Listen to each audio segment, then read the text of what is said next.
আগামী 4 জুন বরাক সফরে আসছেন গৌরব গগৈ। আগামী বুধবার 4 জুন শিলচরে আসছেন জোরহাট লোকসভা আসনের সাংসদ তথা আসাম প্রদেশ কংগ্রেসের নবনিযুক্ত সভাপতি গৌরব গগৈ। অপারেশন সিন্দুরের সাফল্য সহ ভারতীয় সেনাবাহিনীকে সম্মান জানাতে জয় হিন্দ যাত্রা সহ রয়েছে একাধিক কর্মসূচি।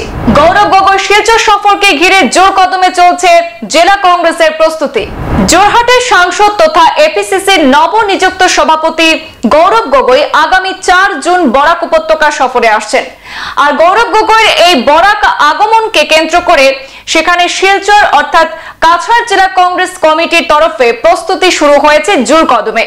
আজ শুক্রবার দলীয় কার্যালয়ে আয়োজিত এক সাংবাদিক সম্মেলনে বক্তব্য রাখতে গিয়ে জেলা কংগ্রেস সভাপতি অভিজিৎ পাল প্রস্তুতি পর্বের বিস্তারিত তথ্য তুলে ধরেছেন। তিনি জানান, আগামী 31 মে অর্থাৎ আগামীকাল গৌরব গগৈ দিল্লি থেকে ডিব্রুগড়ে অবতরণ করে বিভিন্ন স্থানের দলীয় সভা সমিতিতে অংশগ্রহণ করবেন এবং আগামী 4 জুন বুধবার গৌরব গগৈ শিলচর ইন্দিরা ভবনে আসার পর ওনাকে সঙ্গে নিয়ে কাছাড় জেলা কংগ্রেসের অপারেশন সিঁদুরের সাফল্য এবং ভারতীয় সেনাবাহিনীকে সম্মান জানাতে জয় হিন্দ যাত্রার সূচনা করবেন।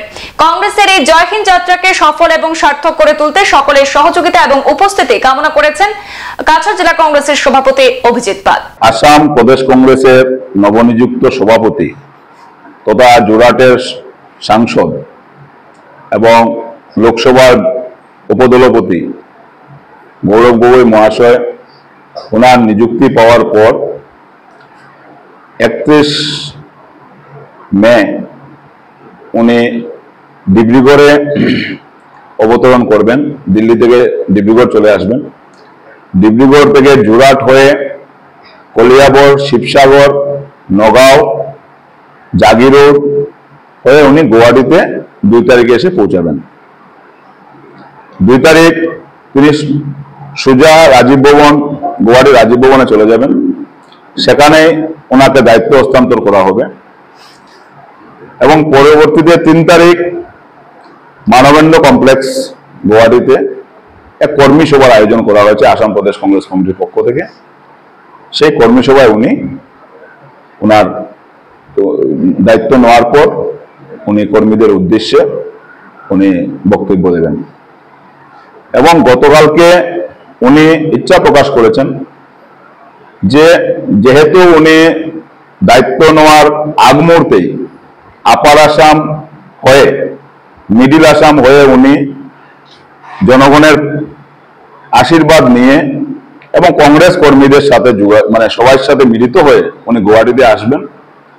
বরাক উপত্যকা যেহেতু এটা এই রাস্তাতে নাই, বরাক উপত্যকা যেহেতু মানচিত্রে একটা সাইট, তাই উনি বলেছেন দায়িত্ব নিয়ে আমি বরাক উপত্যকায় আসতে চাই এবং 4 তারিখে উনি আসবেন বরাকে এবং বরাক উপত্যকাতে উনি গুয়াহাটি থেকে বিমান যুগে উনি 1:30টায় এসে পৌঁছাবেন এবং তিনি সিধা শিলচর ইন্দিরা ভবনে এসে পৌঁছাবেন।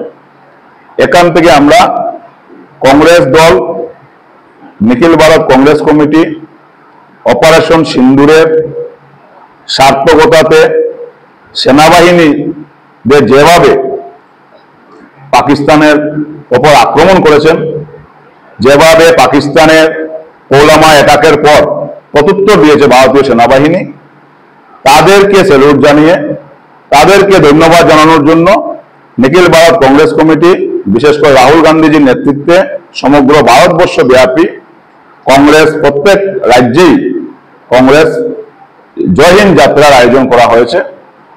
সেই যাত্রা আসামে আসাম প্রদেশ কংগ্রেস কমিটির যে সেন্ট্রালি যে যাত্রা, সেই যাত্রা শিলচর থেকে শুরু হবে এবং সেই যাত্রা সেদিন আমরা 2:30 শিলচর ইন্দিরা ভবন থেকে আমরা যাত্রা শুরু করব।